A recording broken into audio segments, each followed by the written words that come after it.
Kumusta ron ma'am ang atong konsulta benefit package unsay update ma'am Clea? Yes ma'am, padayon mi ma'am no, encourage o hangyo sa tuang mga miyembro nga suportahan ang kanya tuang PhilHealth Konsulta Package ug magparehistro sila sa mga konsulta facilities nato aron na sugdan nila nig-avail nga maong benepisyo.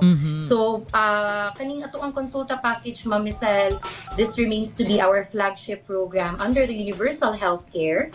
And ang angay na itong mahibalaan, Ma'am, kani siya, libre magod ning consultation or check-up if dito tama ka parehistro sa mga government na konsulta providers.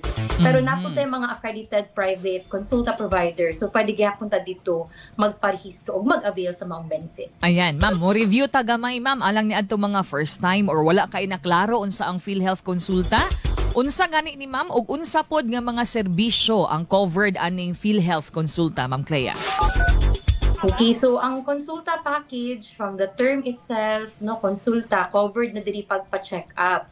So tulo na ka klase nga serbisyo Ma'am Michelle. No una, ang check up and consultation sa usa ka primary care physician or doctor, covered na siya ilalom ani nga mao benepisyo. Ikaduha, mga laboratory tests, no, or diagnostic tests na kinahanglan pamuhaton dito sa at mga pasyente upon the order and request of the doctor. So after ma-assess, after ma-check ang pasyente, usually di ba no ginatagaan ta og order for the laboratory test. So covered na siya 15 kabuok na klase na laboratory test. Ang ikatulo Ma'am Michelle, tambal, no, drugs and medicines. Doon na tayo 21 ka klase nga tambal para sa common illnesses covered under our PhilHealth Konsulta Package. So kanitanan ma'am, amo ni siya ang mahatag na to nga serbisyo under this program. Pagkanindot mga kasama, so I assume no nakadungog na sab mo ani, but ma'am dugangan pagyud nato Ma'am Clea kining konsulta package nato ma'am. Kinahanglan magid pud siguro ta maparehistro ani ma'am. Unsaon ani ma'am pagparehistro, unsaon pag-avail o unsa pod ang mga facilities nga accredited sa konsulta package sa PhilHealth? Okay, so ang availment pinakauna gid natong kailangan buhaton Ma'am Michelle, dapat makaparehistro ta sa usa ka accredited konsulta provider. So mo na first step no para masugdan nato nig-avail ni maong benepisyo niya. Isa lang pud ka provider ang kung asa ta magpa-register ato ang atuan for the availment. Ug in terms of our facilities ma'am no, na atay mga ginatawag na accredited konsulta facilities. So we have more than 130 accredited facilities diri sa Davao Region. Mixed na siya of private na apoy mas daghan ma'am no, government, usually mga health centers ang accredited na to for konsulta package.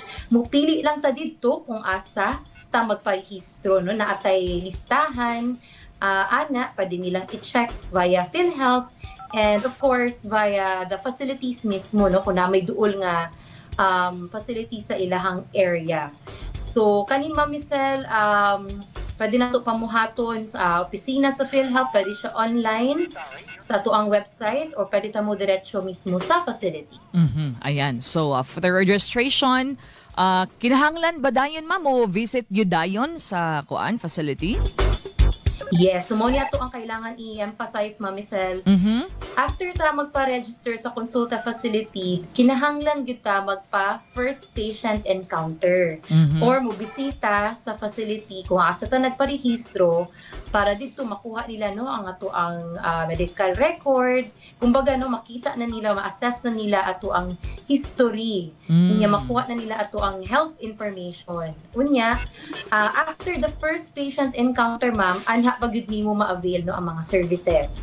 So pwede na nimo siya sabayon Ma'am Michelle no, after magpa-register ka diretso na ka first patient encounter. And it's very important nga maka-undergo ta aning FPE para tuloy-tuloy ang ato ang pag-avail sa mga serbisyo o program or mga mga na-mention na to kanina nga appeal ani ato ang konsulta package. Ayan. Sige. So mga kasama sa mga karon pa makadungog or siguro nakadungog mo but na-clarify today, gina-encourage mo na mo nga i-avail ang PhilHealth Konsulta magpa-register, mobisita o katong gitawag ni Ma'am Clea nga first patient encounter. Ma'am Clea, thank you for clarifying, ma'am. Basin na apay dugang pahibalo, ma'am, ang PhilHealth karong panahona.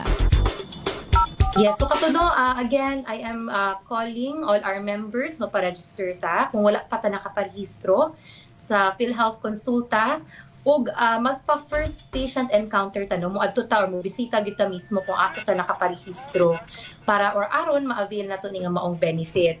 And siguro mamisal, no, kung naman sila yung mga pangutana, pwede sila mo like and follow sa ato ang Facebook page PhilHealth Region 11.